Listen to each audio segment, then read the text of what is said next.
నమస్కారం. ఎస్బీఐ న్యూస్కి స్వాగతం. వికారాబాద్ జిల్లా తాండూరు మాజీ ఎమ్మెల్యే పైలట్ రోహిత్ రెడ్డిపై విధించిన కేసును బీఆర్ఎస్ పార్టీ శ్రేణులు ఖండించారు. కేసును ఉపసంహరించుకోవాలని డిమాండ్ చేశారు. ఎమ్మెల్యే మనోహర్ రెడ్డి దుర్మార్గమైన పాలన చేస్తున్నారంటూ కావాలని పోలీసుల చేత కుట్రపూరితంగా కేసును బనాయించి అరెస్టు చేయడానికి ప్రయత్నిస్తున్నారని రోహిత్ రెడ్డి నివాసంలో ఏర్పాటు చేసిన మీడియా సమావేశంలో ఆరోపించారు. ఈ మీడియా సమావేశానికి టీఆర్ఎస్ పార్టీ పట్టణ వర్కింగ్ ప్రెసిడెంట్ నరుకుల నరేందర్ గౌడ్, తాండూరు మండల బీఆర్ఎస్ పార్టీ అధ్యక్షులు రవీందర్ రెడ్డి, టీఆర్ఎస్ పార్టీ బషీరాబాద్ మండలం అధ్యక్షుడు ఇందర్చెడ్ రాజన్న, పెద్దెముల్ మండల టీఆర్ఎస్ పార్టీ నాయకులు అధ్యక్షులు కోహిర్ శ్రీనివాస్, మాజీ కౌన్సిలర్ శోభారాణి, పరిమళ, ఆసిఫ్, కౌన్సిలర్లు జావేద్, యోగానంద్ తదితరులు పాల్గొన్నారు. ఈరోజు నిన్న కాంగ్రెస్ పార్టీ నాయకులు ఇచ్చినటువంటి ప్రెస్ నోట్ కౌంటర్గా ఈరోజు టీఆర్ఎస్ పార్టీ తరఫున ఈ కౌంటర్ ఇవ్వడానికి మేము ఈరోజు ప్రెస్ మీటింగ్ పెట్టడం జరిగింది. దానిలో భాగంగా ఈ కార్యక్రమంలో పాల్పంచుకుంటున్నటువంటి బషీరాబాద్ మండల పార్టీ అధ్యక్షులు రాజన్న గారు, పెద్దముల్ మండల పార్టీ అధ్యక్షులు సీనన్న గారు, తాండూరు మండల పార్టీ అధ్యక్షులు వీరేంద్రన్న గారు, మరియు మా సీనియర్ నాయకురాలు శివరాణక్క గారు, మాజీ వైస్ చైర్మన్ ఆసిఫ్ భాయ్ గారు, మరియు రాకేష్ గౌడ్ గారు, మరి నూతనంగా ఎన్నికైనటువంటి కౌన్సిలర్ మా యోగానంద్ గారు, సీనియర్ నాయకులు సంతోష్ గౌడ్ గారు, మరియు కృష్ణ గారు, వీళ్ళందరూ కూడా పేరు పేరున నమస్కారాలు తెలియజేస్తున్నారు. నిన్న కాంగ్రెస్ పార్టీ నాయకులు కొంతమంది ప్రెస్ మీట్ పెట్టడం జరిగింది. దాంట్లో ముఖ్యంగా మాజీ శాసనసభ్యులు గౌరవనీయులు పెద్దలు రోహిత్ రెడ్డి గారి పైన వాళ్ళు అభాండాలు మోపడం జరుగుతుంది. అసలు విషయం ఏంటంటే వారు జరిగినటువంటి ఇన్సిడెంట్లను అన్నింటినీ కూడా తప్పుదో పట్టిస్తూ ప్రజలకు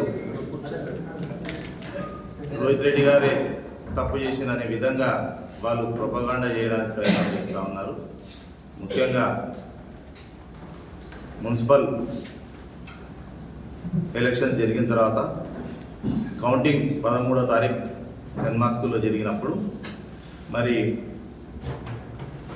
ఇంకా 5 వార్డుల ఫలితాలు రావాల్సిన అవసరం ఉండే.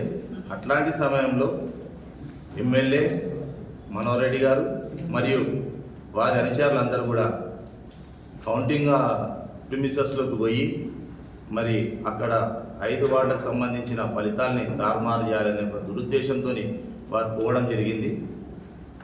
దాన్ని అక్కడ ఉన్నటువంటి మా నాయకులందరూ కూడా మా రోహిత్ రెడ్డి గారి దృష్టికి తీసుకొని వస్తే తక్షణమే ఆయన కూడా బయలుదేరి దాన్ని అడ్డుకోవడానికి ప్రయత్నం చేసిన తప్పితే మేమేదో సొంత పోయి అక్కడ గలాట చేయాలని చెప్పేసి అక్కడ ఉన్నటువంటి వారిని మేము ఇబ్బంది పెట్టాలని చెప్పేసి మా ఉద్దేశం కాదు. వారు ఎట్లా వాళ్ళకి అనుమతించారు. ఎందుకంటే ఉదయం నుండి మేము అక్కడనే ఉన్నాం. అందరం కూడా క్యాండిడేట్తో పాటు ఏజెంటు, ఇంకో కౌంటింగ్ ఏజెంట్ని ముగ్గురినే లోపలికి అనుమతించడం జరిగింది. మరి వారి ఫోన్స్ కూడా అన్నీ లాక్కొని మా పార్టీకి సంబంధించిన వివిధ పార్టీలకు సంబంధించినటువంటి వాళ్ళ ఫోన్లు కూడా అలౌ చేయలేదు. మరి అట్లాంటి సందర్భంలో ఎమ్మెల్యే గారు అక్కడ వస్తే ఎమ్మెల్యే గారితో పాటు తమ అనుచరులందరినీ కూడా లోపలికి అలౌ చేయడం ఎంతవరకు కరెక్ట్? మరి మేము అక్కడ పోయి ప్రెస్ పెట్టినామని చెప్తున్నాం.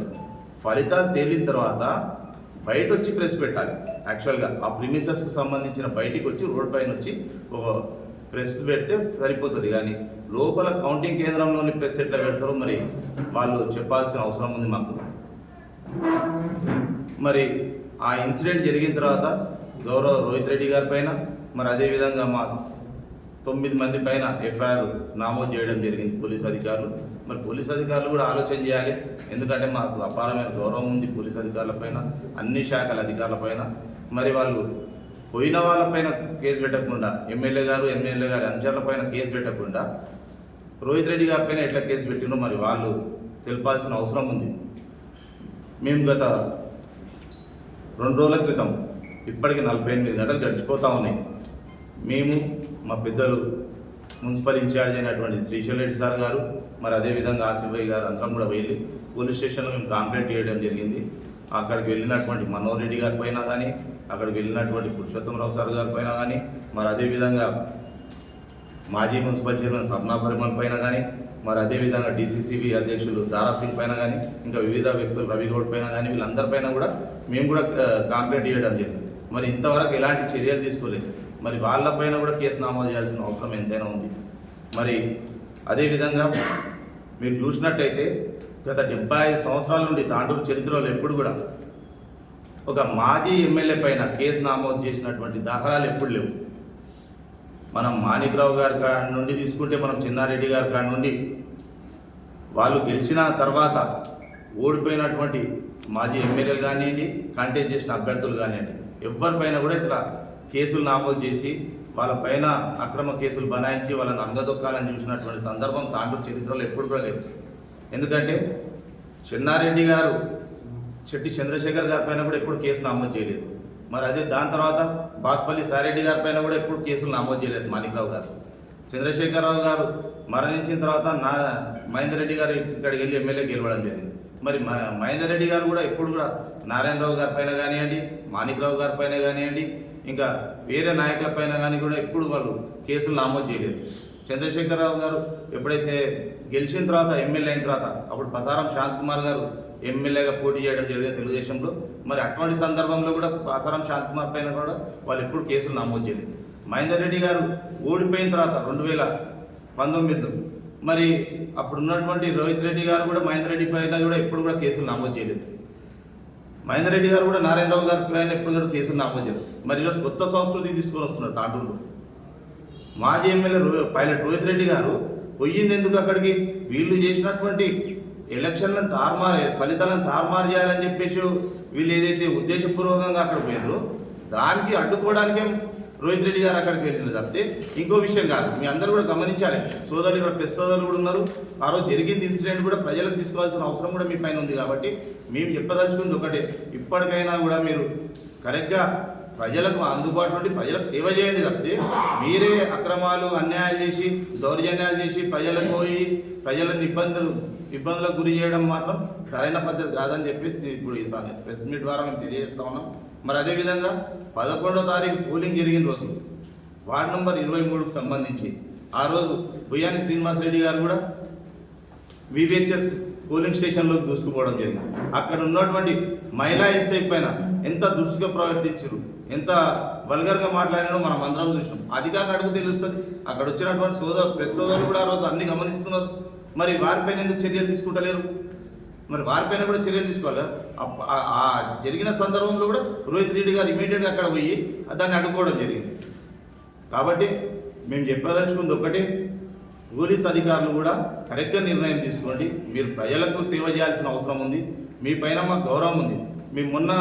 మేము పోలీస్ స్టేషన్కి వెళ్ళినప్పుడు గౌరవ సిఐ గారు అక్కడ లేరు. ఆ సందర్భంలో లేకపోతే మేము ఇచ్చిన కంప్లైంట్ని తీసుకున్న తర్వాత వాళ్ళు వెయిట్ చేయమని చెప్పారు. మేము దాదాపుగా 45 నిమిషాలు పోలీస్ స్టేషన్లో వెయిట్ చేసినాం. మేము ఆ రోజు వెయిట్ చేసిన తర్వాత అన్ఫార్చునేట్గా అప్పుడు ఏదో ఒక సందర్భంలో డిఎస్పీ గారు పోలీస్ స్టేషన్ రావడం, ఆయన విధుల్లో భాగంగా మరి డిఎస్పీ గారు వచ్చిన తర్వాత మేము డిఎస్పీ గారిని అడిగితే సరే కంప్లైంట్ తీసుకోండి, మాకు ఎక్నాలజ్మెంట్ ఇవ్వండి అంటే వాళ్ళు ఇమ్మీడియట్గా రెస్పాండ్ అయ్యి డిఎస్పీ గారు మాకు ఎక్నాలజ్మెంట్ ఇవ్వడం జరిగింది.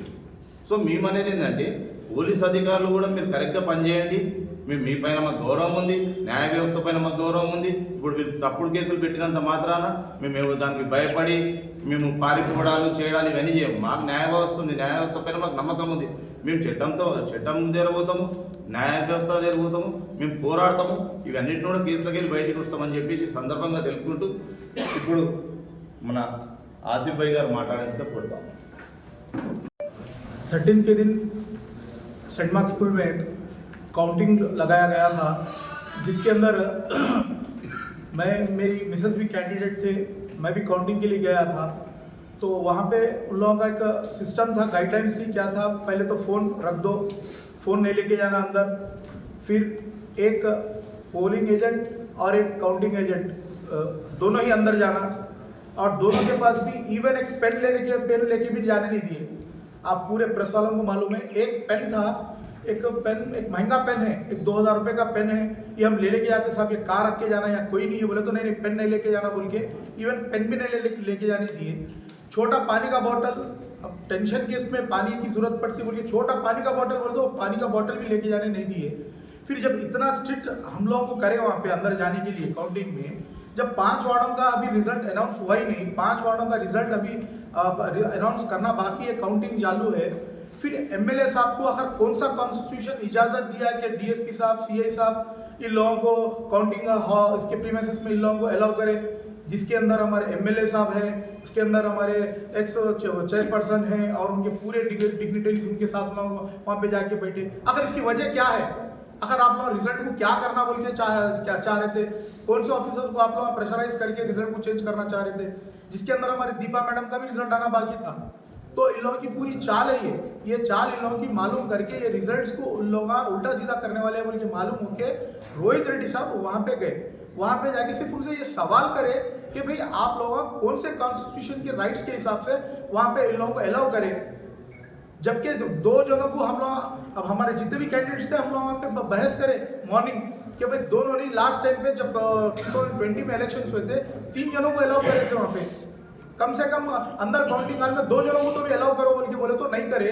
अब हम लोग कैंडिडेट्स को अलाउ नहीं करके फिर ये एमएलए साहब के हिसाब से क्या हिसाब से आप लोग अंदर अलाउ करें?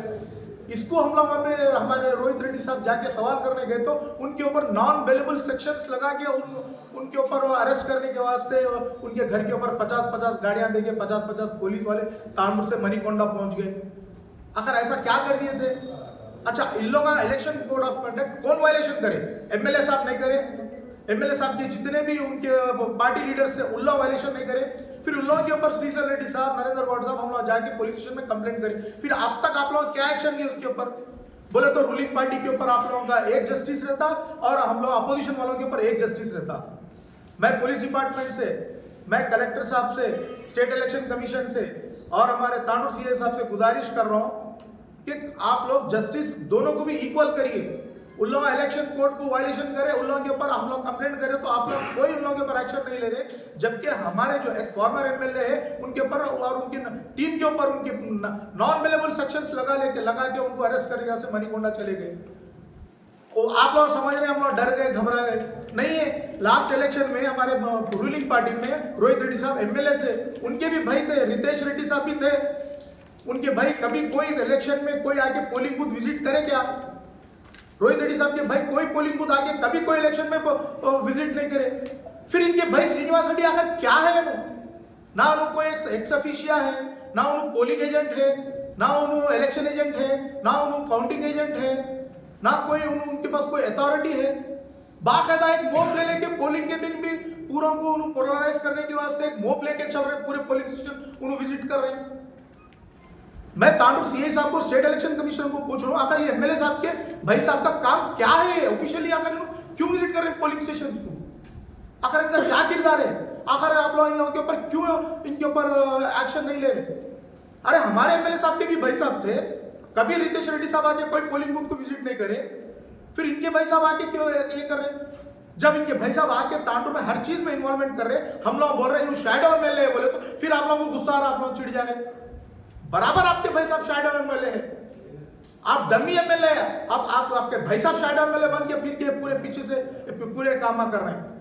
अरे शर्म करिए आप लोग, आपके भाई के पास कोई पावर नहीं है, कोई अथॉरिटी नहीं है, आप लोग ये काम कर रहे हैं, आप लोग सुधरिए। और मैं पुलिस डिपार्टमेंट से खास तौर पे हमारे डिस्ट्रिक्ट विकाराबाद डिस्ट्रिक्ट कलेक्टर साहब से और एसपी साहब से मैं गुजारिश कर रहा हूँ कि आप लोग जो है ना इनके ऊपर सख्त इमीडिएट एक्शन लेना। जो हमारे रोहित रेड्डी साहब के ऊपर केसेस लगे उसको पूरा वो एफआईआर को क्लोज करना, और जो इलेक्शन कोड को वायलेट करे हैं एमएलए और एमएलए भाई और उनका पूरा कैडर, उनके ऊपर एक्शन लेना बोल के आप लोगों से गुजारिश करते हैं। अपनी बात को खत्म करें।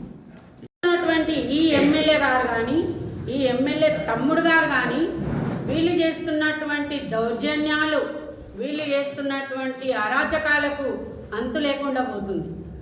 సరే, ఒక మున్సిపల్ ఎలక్షన్స్ అవుతున్నాయంటే ఒక సీఎం గారి సోదరుడైనటువంటి తిరుపతి రెడ్డి గారు ఇక్కడ దిగి మరి ఇక్కడ ఉన్నటువంటి వాళ్ళని భయాందోళనలకు గురి చేస్తూ మరి ఈరోజు వాళ్ళు ఆడినటువంటి ఈ రాజకీయ నాటకం ఏ విధంగా ఉందంటే రాయలసీమ ఫ్యాక్షనిస్ట్ ఎట్లా ఉంటుందో ఇక్కడ తాండూరులో ఆ రకంగా జరిగింది. మరి ఈరోజు కౌంటింగ్ హాల్ లోపలికి ఒక్కరినే అలౌ చేయడము, అక్కడ ఉన్నటువంటి బాక్స్లలో ఉన్నటువంటి ఓట్లని అన్ని ఒక్కొక్క బాక్స్ ఇంతకుముందు ఒక్కొక్క బాక్స్ కౌంటింగ్ చేసేవాళ్ళు, అట్లా చేయకుండా అన్నీ ఒకే దాంట్లో ఒక డబ్బాలో వేసి మరి కింద ఒక్క మనిషి ఉండాలా, అది ఏజెంట్ కానీ క్యాండిడేట్ కానీ ఇద్దరు ఉంటే వాళ్ళు చేస్తున్నటువంటి ఏదైతే కింద వాళ్ళు ఎక్స్ట్రా పెట్టుకొని మరి వాళ్ళ ఏదైతే కలుపుతున్నారో దాంట్లో ఓట్లని దొంగ ఓట్లు అన్నట్టుగా అందులో కలిపి వాళ్ళు లెక్క చేయడానికి ఇద్దరుంటే అవకాశం ఉండదని ఒక్కరికే పర్మిషన్ ఇవ్వడం జరిగింది. ఇంతకుముందు కౌంటింగ్ అప్పుడు ఇద్దరికి ఇచ్చారు, కానీ ఈసారి ఒక్కరికే ఇవ్వడం జరిగింది. మరి అంత స్ట్రిక్ట్ పెట్టినప్పుడు మరి ఎమ్మెల్యే గారు లాస్ట్ రౌండ్స్ ఉన్నప్పుడు ఏ విధంగా పోతాడు? సరే ఆయన పోయిండు, ఆయన పోయినందుకు మరి మాజీ ఎమ్మెల్యే గారు పోవడంలో తప్పేముంది? ఆయన పోయి ప్రశ్నించడంలో తప్పేముంది? దానికి కేసులు పెట్టడానికి మీకు మరి పోలీస్ అధికారులకు మరి ఏ రకంగా మరి వాళ్ళు చేసింది కరెక్ట్ అనిపించినప్పుడు మరి ఈ రోహిత్ రెడ్డి గారు చేసింది కూడా మీకు కనిపించట్లేదా? మరి వీళ్ళని అరెస్ట్ చేయాలనుకున్నప్పుడు వాళ్ళని కూడా చేయాలి. మరి శ్రీనివాస్ రెడ్డి గారు ఇప్పుడు తమ్ముడు చెప్పినట్టు శ్రీనివాస్ రెడ్డి గారు ఏ అధికారంతో పోలింగ్ బూత్లలోకి వచ్చిండ్రు? 23వ వార్డుకి వచ్చి అక్కడ గంటన్నర గేట్ బంద్ చేసి తాళం వేపించి లోపలికి ఎవరిని పోనీయకుండా అప్పటి వరకున్న బయటకు వచ్చినటువంటి 1200 చిల్లర ఓట్లు పోలైతే అది గంటన్నర తర్వాత 1543 ఏ రకంగా అయినాయి? లోపలికి పబ్లికే పోలే, లోపల ఉన్న వాళ్ళు బయటికి రాని. మరి అంత లోపల 300 చిల్లర ఓట్లు ఎక్కడికి వెళ్ళి వచ్చినాయి? ఇది మొత్తం ఈ ఇద్దరు అన్నదమ్ములు ఆడుతున్నాయి. ఈ తాండూరు లోపల ఈ అరాచకానికి అంతు లేకుండా పోతుంది. మరి అదేవిధంగా సీఎం గారి సోదరుడు వచ్చి ఇక్కడ కొంతమందిని భయాందోళనలకు గురి చేస్తూ వాళ్ళకి ఎలాంటి బీఆర్ఎస్ వాళ్ళకి సపోర్ట్ చేయొద్దు, మీరు ఖచ్చితంగా ఓడగొట్టాలనేసి ఒక ఇది ఫ్యాక్షనిస్టాన్ని ఇక్కడ తాండూరులో తీసుకొచ్చిండ్రు వాళ్ళు. మరి ఇది గమనించాలే ప్రజలు. రాబోయే రోజుల్లో ఈ తాండూరు ఎట్టిపోతుంది? మరో రాయలసీమ రాబోతుందా? గమనించండి. ఈ కాంగ్రెస్ 6 గ్యారంటీలు చెప్పి అధికారంలోకి వచ్చింది. ఇప్పుడు కూడా మున్సిపల్లో కూడా దౌర్జన్యంతో దొంగ ఓట్లతో మరి ఇంకా కొన్ని అబద్ధాలతో మరి ఈరోజు మళ్ళీ మున్సిపాలిటీ కైవసం చేసుకోవడం జరిగింది. మరి ఈరోజు మన చైర్పర్సన్ గారు ఎవరైతే నీరజ బాలరెడ్డి గారు మరి చైర్మన్గా కూర్చోవడం జరిగిందో వారికి ఆ భగవంతుడు మరి ఒక అవకాశాన్ని, మంచి అవకాశాన్ని ఇచ్చిండు. ఆమెకు కూడా నేను శుభాకాంక్షలు తెలియజేస్తున్నాను. ఎందుకంటే ఒక మహిళగా ఆమెకు ఈరోజు అవకాశం రావడం సంతోషకరం.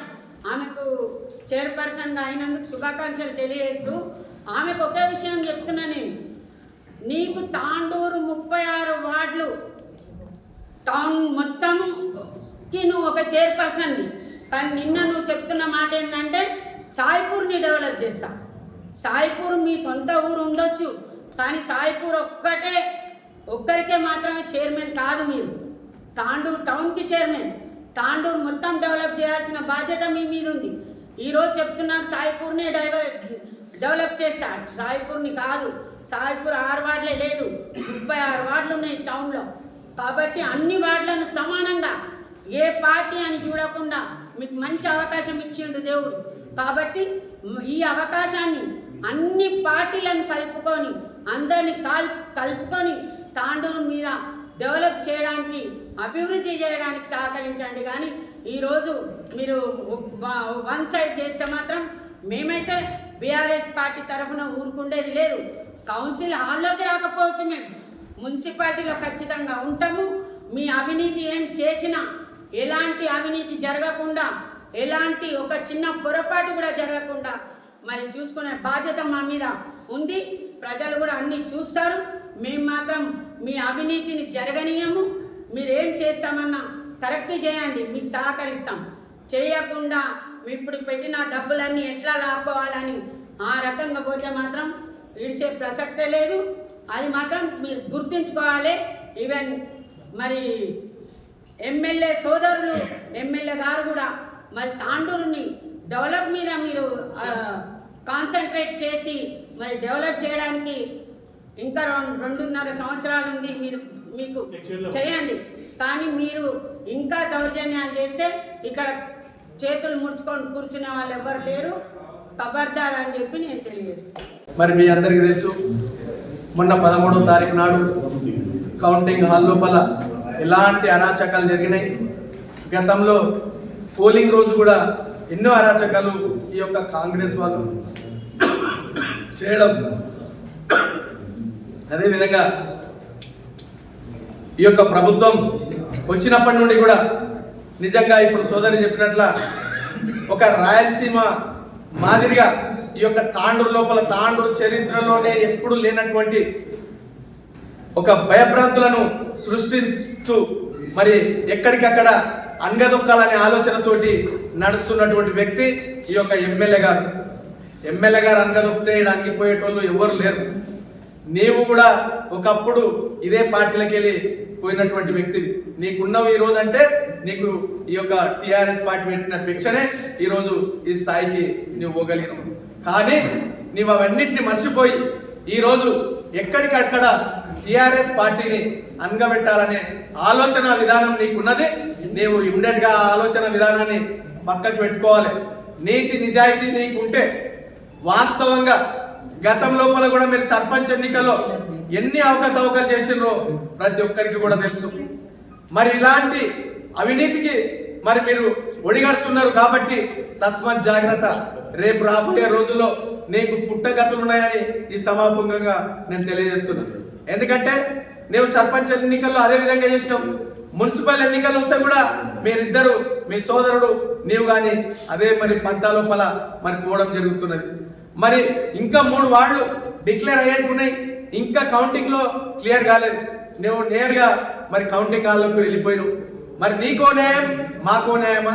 మరి నీవు ముందల పోయినందుకు మరి మాజీ ఎమ్మెల్యే గారు రోహిత్ రెడ్డి గారు కూడా మరి నేను కూడా వెళ్తానని రావడం, అక్కడ పోలీసులు అడ్డుకోవడం, ఇవన్నీ అనవసరమైన న్యూసెన్స్ చేసింది మీరు.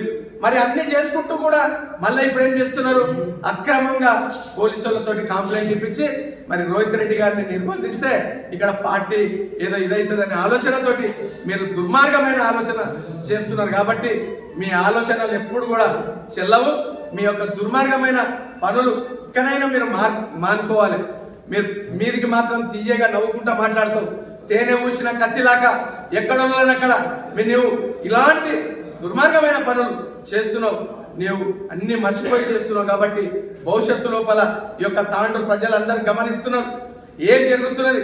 గతంలో ఏ విధంగా ఉండే 1000 కోట్ల నిధులు తీసుకొచ్చి ఈ యొక్క తాండూరుని అభివృద్ధి చేసిన ఘనత మన యొక్క రోహిత్ రెడ్డి గారికి ఉంది. కేసీఆర్ ప్రభుత్వం మరి ఆ రోజు తాండూరుకు పెద్దపీట వేసి ఎక్కువ నిధులు ఇవ్వడం జరిగింది. మరి అవన్నింటినీ మర్చిపోయి ఈరోజు వాస్తవంగా పోలీసు వాళ్ళకి కేసు పెట్టాలని లేదు. పోలీసు వాళ్ళ మీద నువ్వు ప్రెషర్ తీసుకొచ్చినావు, నీ ఒక ఒత్తిడి తీసుకొచ్చి ఆ సిఐ తోటి వాళ్ళతోటి రాజకీయ ఒత్తిడి తీసుకొచ్చి మీరు కంప్లైంట్ చేపిస్తున్నారు. ఇది సహజమే. ఎందుకంటే బయట పోయినప్పుడు ధర్నాలు చేసినా ఏం చేసినా నెట్టుకోవడం దొప్పుకోవడం అది కామనే. పోలీసు వాళ్ళకు కూడా తెలుసు. అయినా కూడా మీరు వాళ్ళు పట్టించుకోలే. మీరు మరుసటి రోజు నుండి వాళ్ళ మీద ప్రెషర్ తీసుకొచ్చి పోలీసు వాళ్ళ ద్వారా కంప్లైంట్ చేయించి మరి ఈయనని అరెస్ట్ చేసినట్లయితే, ఈయనని నిర్బంధించినట్లయితే మా పనులన్నీ సజావుగా సాగుతాయని అనుకుంటున్నాం. రోహిత్ రెడ్డి గారు ఒకవేళ మీరు అరెస్ట్ చేసినట్లయితే తాండూరు మొత్తం దిగ్బంధం జరుగుతుంది. తాండూరు కాన్స్టిట్యున్సీ మొత్తం 4 మండలాలు టౌన్ కూడా ఏ విధంగా చేయాలి ఆ విధంగా తప్పకుండా నిర్బంధిస్తాం. కాబట్టి ఇప్పటికైనా మీరు మానుకొని ఏవైతే తప్పుడు కేసులు పెట్టిరో ఆ కేసులను ఉపసంహరించుకునే విధంగా మీరు ముందుకోవాలి. కాబట్టి మీరు రోహిత్ రెడ్డి గారు మీరు తక్కన అంచనేస్తున్నారు. ఎప్పుడు కూడా మరి మీరు ఆలోచన విధానం తప్పు. కాబట్టి ఇమ్మీడియట్గా మీరు పెట్టినటువంటి కేసులను మరి విరమించుకోవాలని తెలియజేస్తూ ఈ అవకాశం ఇచ్చిన మీ అందరికీ ధన్యవాదాలు. రోజు ఏమి జరిగిందంటే 144 సెక్షన్ ప్లస్ సెక్షన్ 30 అవైలబుల్ ఉన్నప్పుడు ఎమ్మెల్యే గారు కౌంటింగ్ కేంద్రానికి ఎట్లా వెళ్ళిండు, దానికి జవాబు చెప్పమంటే పిచ్చి కుక్కల్లాగా ఎవరంటే వాళ్ళు వచ్చి రోజు ఒక స్టేట్మెంట్ ఇచ్చి మాట్లాడుతున్నారు. దాన్ని మేము తీవ్రంగా ఖండిస్తున్నాం. యాక్చువల్లీ రోహిత్ నాయకు వాళ్ళని ప్రశ్నించడానికి వెళ్ళింది. అదే వాళ్ళ పార్టీ నాయకుడు జగ్గారెడ్డి సంగారెడ్డిలో బట్టలు సిఐని బట్టలు కూడా తీసి కొడతాను. అయినా కానీ ఇంతవరకు ఒక కేసు లాంచ్ కాలేదు వాళ్ళ మీద. అలాగే బండి సంజయ్ గారు నిజామాబాద్లో, ఆయన కూడా ఒక పోలింగ్ బూత్లకు ఫోర్సబుల్లీ ఒకని తిట్టి ఒక హోంగార్డ్ని ప్లస్ సిఐకి ఇష్టం ఉన్నట్టు తింటే కూడా ఈ రోజు వరకు ఒక కేసు నమోదు కాలేదు. అది కాలేదు. యాక్చువల్లీ మనోహర్ రెడ్డి గారు ఏం దృష్టి పెట్టుకోవాలంటే, మొన్న ప్రచారం సందర్భంగా కూడా మన పరిగిలో మీటింగ్లో రేవంత్ రెడ్డి గారు ఏమన్నారు, 100 days లోపల తాండూరు మున్సిపాలిటీకి 1000 crores ఇస్తున్నారు. ఫస్ట్ దాని మీద దృష్టి పెట్టి 100 రోజులల్లా ఆ 1000 crores తీసుకొచ్చి తాండూరు మున్సిపాలిటీని డెవలప్ చేయండి, లేదంటే తక్షణమే నువ్వు మాట తప్పినందుకు రాజీనామా చేసి క్షమాపణ కోరండి. Thank you. తాండూరులో 2 సంవత్సరాల నుంచి కూడా ఎంత అరాచకం జరుగుతున్నదో మనందరికీ తెలిసిన విషయం. కానీ మొన్న జరిగినటువంటి కౌంటింగ్లో మేమందరం కూడా బయట నిలబడ్డం, మా క్యాండిడేట్ గెలిచిన వాళ్ళకు వాళ్ళ ఫ్యామిలీస్ ఎవరన్నా ఉంటే కూడా వాళ్ళందరికీ కూడా మేము శుభాకాంక్షలు తెలియజేస్తూ అట్లా మేము బయట పోలీసులకు మేము విలువలిచ్చి, అధికారులకు కూడా విలువిచ్చి, మేము ఎక్కడ కూడా వైలెన్స్ చేయకుండా మా పని మేము చేసుకుంటా ఉన్నాం. సడన్గా ఇంకా 5 కౌన్సిలర్ల ఫలితం రాకముందే 9వ కౌన్సిలర్ ఫలితం మీద ఏదన్నా ఇది చేసి ఆ 9వ కౌన్సిలర్ని కూడా ఓడగొట్టాలనే దృక్పథంతో ఎమ్మెల్యే గారు అంటే కొన్ని దుష్టశక్తులు ఉన్నాయి. వాళ్ళు చెప్పడం వల్ల ఈ ఎమ్మెల్యే గారు ఆటాడుతూ ఉన్నారు. మీ అందరికి నేను ఒకటే చెప్పదలుచుకున్నా, ఒక మనిషి ప్రెస్ మీట్లో కూర్చున్న వాళ్ళు చాలా మాట్లాడినారు. నిన్న ఏమంటున్నారంటే ఒక్కొక్కరి గురించి చెప్తా. అందులో కూర్చున్నటువంటి మున్సిపల్ చైర్మన్ గారు కానీ, ప్లస్ అదేవిధంగా రవిగౌడ్ గారు కానీ, వీళ్ళంతా చాలా మంచిగా ఉండ్రి, చాలా మంచి మనుషులు వాళ్ళు. ఎందుకంటే గతంలో అంతా మేము కలిసి ప్రయాణం చేసిన వ్యక్తులమే మహేందర్ రెడ్డి గారి దగ్గర. ఇప్పుడు మున్సిపల్ చైర్మన్ గారు, గౌరవనీయులు మున్సిపల్ చైర్మన్ గారు నిన్న ఏం మాట్లాడుతున్నారంటే, మమ్మల్ని అందరినీ ఉద్దేశించి ఎమ్మెల్యే గారు అంటే రౌడీలు ఉన్నారు, గుండాలు ఉన్నారు అని మాట్లాడుతున్నారు. అక్క నిన్ను ఒకటే అడుగుతున్నా, గతంలో అంతా మనం బీఆర్ఎస్లోనే ఉన్నాం కదా, మరి మీరు కూడా మా ఇంట ఉన్నారు కదా, మరి మీరు కూడా రౌడీయిజం చేసిర్రా అని చెప్పి నేను అడుగుతా ఉన్నా. మీకు గతంలో మనం అందరం రౌడీయిజం చేస్తేనే నీకు ఆ రౌడీయిజం వచ్చి ఉండాలి. ఎందుకంటే ఇప్పుడు మన పిల్లలు మన ఇంట్లో పుడతారు. పుట్టినప్పుడు పిల్లలకు అమ్మ నాన్న అనేది మనం నేర్పవలసిన అవసరం లేదు. మనం అనుకుంటా పోతుంటే కొద్దికి పిల్లలు ఇంటుంటారు, నేర్చుకుంటారు. కాబట్టి గతంలో నువ్వు 15 సంవత్సరాల నుంచి నా కళ ఉన్నది అన్నావు కదా, ఇదే కళ నీకు ఉన్నది అని చెప్పి నేను అడుగుతా ఉన్నా. మరి అదేవిధంగా రవిగౌడ్ అన్న కూడా చాలా మంచోడే, బీఆర్ఎస్లో మా ఇంటున్నంత వరకు. మరి ఏమైందేమో కాంగ్రెస్లో పోయేటోళ్ళకల్లా వీళ్ళు మరి మైండ్ ఏం అవుతున్నదో నాకు అర్థమవుతలేదు.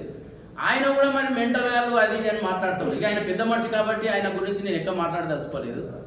ఇక ఒకడు అంటాడు, రోహిత్ రెడ్డి నాయన రాజకీయం చేస్తాడు, రోహిత్ రెడ్డి వాళ్ళ అమ్మ రాజకీయం చేస్తా అంటున్నాడు. అరే హౌలే, మరి ఎమ్మెల్యే ఎవరు, ఎమ్మెల్యే తమ్ముడెవరు, మరి ఇప్పుడు మార్కెట్ కమిటీ చైర్మన్ ఎవరు, ఇప్పుడు మున్సిపల్ చైర్మన్ ఎవరు? మీ అందరు ఆలోచన చేయాలి కదా. మీరు ఎంటున్నారు మమ్మల్ని అన్నాడు కాదు, ముందు మీ దగ్గర ఉన్న నాయకుడు మీకేం చేస్తున్నాడు అనేది ఆలోచన చేయండి. ఇది అంత పక్కకు పెడితే కాంగ్రెస్ వాళ్ళకు ఏంటన్నా నిజమైన కాంగ్రెస్ కార్యకర్తలు ఎవడన్నా దొరికిండా? కార్యకర్తలుగా నిలబెట్టి రాయవారినన్నా కౌన్సిలర్లుగా చైర్మన్గా మీకు ఎవడన్నా దొరికిండా? ఎక్కడ పోయినా ఇదే. నిన్న కూడా జగిత్యాలలో ఒక ఎమ్మెల్యే, ఓడిపోయిన ఎమ్మెల్యే మాట్లాడుతూ ఉన్నాడు. ఈ ఎమ్మెల్యే గారు బీఆర్ఎస్లోకి వెళ్ళి మాకు వచ్చిండు, ఈడున్నంత చెప్పి నా పరిస్థితి ఏందో నాకే అర్థమైతలేదు అని చెప్పి కాంగ్రెస్లో ఉన్నటువంటి ఆయన పేరు జీవన్ రెడ్డి, ఆయన మాట్లాడుతూ ఉన్నాడు. నేను అడుగుతా ఉన్నా, రోహిత్ రెడ్డికి చాలా మాట్లాడిండు ఎమ్మెల్యే. ఈ ఎమ్మెల్యే గారి గురించి 2 ఏళ్ల నుంచి నేనైతే ఏం మాట్లాడలేదు. ఇప్పుడు ఇక మాట్లాడవలసి వస్తున్నది కాబట్టి రోహిత్ రెడ్డి గారిని ఏమంటున్నారంటే, నీవు ఎక్కడి నుంచి వచ్చినావో, నీ భిక్ష ఎక్కడిదో నాకు తెలుసు, నేను నోరు తెరిచే పరిశాన్ అవుతావు అంటున్నావు. మరి నీకెక్కడిది భిక్ష అని నేను అడుగుతా ఉన్నా. నీవు ఎలక్షన్ నెల ముందు యాడున్నావు, ఎమ్మెల్యే టికెట్ రాకముందు ఎవరిని టికెట్ అడుక్కున్నావు, నీవు ఎక్కడున్నావు, నీ తమ్ముడు ఎక్కడున్నాడు? మరి నీకు ఇచ్చినటువంటి, నేను డీసీసీబీ ప్రెసిడెంట్గా ఉన్నా అని నీవు అంటున్నావు, డీసీసీబీ వైస్ ప్రెసిడెంట్గా ఉన్నా అని రవీందర్ గౌడ్ గారు చెప్తున్నారు. మీరిద్దరు ఇప్పుడు ఆ కుర్చీ మీద కూర్చున్నారు, మరి మమ్మల్ని మర్చిపోతున్నారు. అస్సలు నీ డీసీసీబీ ఎక్కడిది, నీ వైస్ డీసీసీబీ ఎక్కడిది అని చెప్పి మీరు ఒకసారి గుండె మీద చేసుకుని ఆలోచన చేయాలి. ఇకపోతే డీసీసీ చైర్మన్ కాంగ్రెస్ పార్టీ జిల్లా అధ్యక్షుడు మాట్లాడుతున్నాడు, రోహిత్ రెడ్డికి మతి భ్రమించింది ఎందుకంటే ఓటమి పాలైనందుకు అంటున్నాడు. నీవు ఇవన్నీ పక్కకెట్టు. నీ సొంత ఊళ్ళ నీవు ఇల్లు గల్లి గల్లి 15 రోజులు తిరిగితే నీ గతి ఏమైంది పెద్దేముళ్ళ సర్పంచ్ విషయంలో ఒకసారి ఆలోచన చెయ్యి. నీ సొంత తాండా నీ పుట్టి పెరిగిన తాండా 12వ వార్డు, ఒక వాడే వాళ్ళ తాండా. ఆ తాండాలో ఒక్క ఓటు అంటే కన్నులోటు పోయేమంటారు కదా, ఒక్క ఓటుతో నీ వార్డు మెంబర్ గెలిచిండు. ఇదన్నీ పక్కకు పెడితే మరి రోహిత్ రెడ్డికి మా కార్యకర్తలు నిలబడ్డో ఓడిపోయారు అంటే ఫ్రస్ట్రేషన్లోకి వచ్చినంటే ఒకటి ఇది ఉన్నది. మరి నీ సొంత తమ్ముడు 11 ఓడితే నువ్వు ఫ్రస్ట్రేషన్లో లేవా అని చెప్పి నీకు నేను అడుగుతా ఉన్నా. అంటే సొంత తమ్ముడి మీద కూడా నీకు ప్రేమ లేదా అని చెప్పి నీకు అడుగుతా ఉన్నా నేను. ఇటువంటి మాటలు మాట్లాడేటోళ్ళు చాలా అవాకులు చవాకులు పేలుతా ఉన్నారు.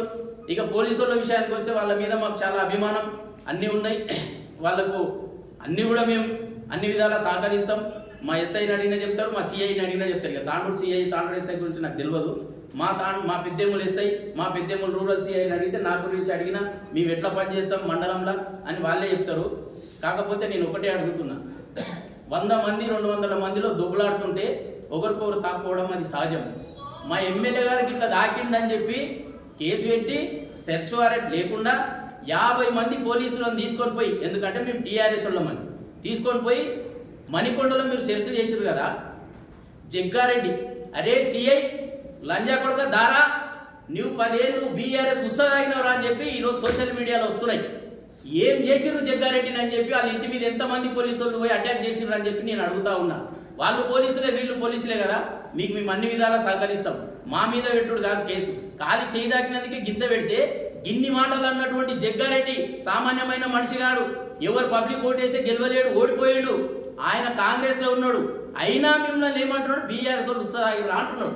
మరి ఆయన మీద కేసులు ఎందుకు చేస్తలేరు, ఆయనను ఎందుకు అరెస్ట్ చేస్తలేరు, ఆయన ఇంటి మీద ఎందుకు దాడులు జరుపుతలేరు అని చెప్పి నేను పోలీసు వాళ్ళని ప్రశ్నిస్తా ఉన్నా. మేము ఫుల్ సహకరిస్తాం, మా ఎస్ఐకి మా సిఐలకు మా డిఎస్పీలకు అందరికీ సహకరిస్తాం. నడవండి, రోహిత్ రెడ్డిని ఏ విధంగా అయితే చేయాలనుకున్నారో ఫస్ట్ జగ్గారెడ్డిని చేయండి అని చెప్పి నేను ఎందుకు ఫోన్లో వచ్చినాయి మీకు ముఖ్యమంత్రికి అయితే. జగ్గారెడ్డి ఈరోజు వర్కింగ్ ప్రెసిడెంట్ ఉన్నాడని ఆయన తట్టుకుంటలేరా మీరు? అందుకే చెప్తా ఉన్నా, జగ్గారెడ్డి అనే వ్యక్తి సిఐని కాదు, ఆఫ్టర్ ఆల్ రోజు కూలీ లేక పనిచేసి ఓంగాడిని కూడా ఇడవలేడు. ఆయా పాపం ఓంగాడిని కూడా ఇష్టం వచ్చినట్టు తిడతా ఉన్నాడు. అరే ఓంగాడ్, అరే వాళ్ళు వచ్చాను పడతారంటారా అన్నాడు. ఇవన్నీ నేను మాట్లాడాడు కాదు, ఇంపిమంటే వినిపిస్తే ఇప్పుడే ఇన్ని మాట్లాడిన వాళ్ళని కాంగ్రెస్ వాళ్ళని పక్కకు పెట్టి టీఆర్ఎస్ న్యాయంగా పనిచేస్తూ ఉంటే మీ అందరికీ మేము సహకరిస్తూ ఉంటే మా మీద కేసులు చేస్తారా? నేను ఒక్కటే చెప్తున్నా కాంగ్రెస్ కార్యకర్తలకు, ఇదే మార్కెట్ కమిటీ చైర్మన్ బాలరెడ్డి గారు ఏం మాట్లాడుతున్నారు. ఇంతకుముందు పాపం ఆయన ఏడున్నాడు నాకైతే తెలియదు, కానీ ఇప్పుడు ఈ మార్కెట్ కమిటీ చైర్మన్ అయినాక బయటకు వచ్చిండు.